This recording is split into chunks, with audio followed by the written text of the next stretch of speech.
పుట్టదని ఆర్యోక్తి. శివ భవ అని సభక్తికంగా శివుని భజిస్తే స్మరిస్తే చిత్తము చిత్తైపోయి సత్తే మిగులుతుందని మహాత్ముల ప్రబోధం. ఈ జగమంతా కూడా శివమయమే.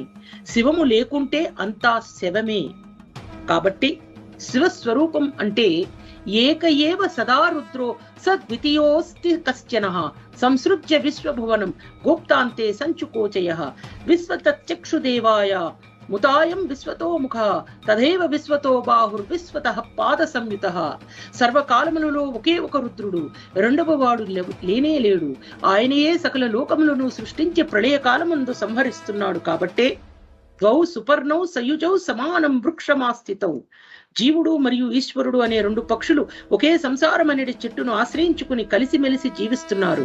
వాటిలో ఒకటి జీవుడు కర్మఫలం అనే పండును భక్షిస్తూ ఉంటే, రెండవ వాడి పక్షి అయినటువంటి ఈశ్వరుడు దేనిని తినకుండగా సాక్షి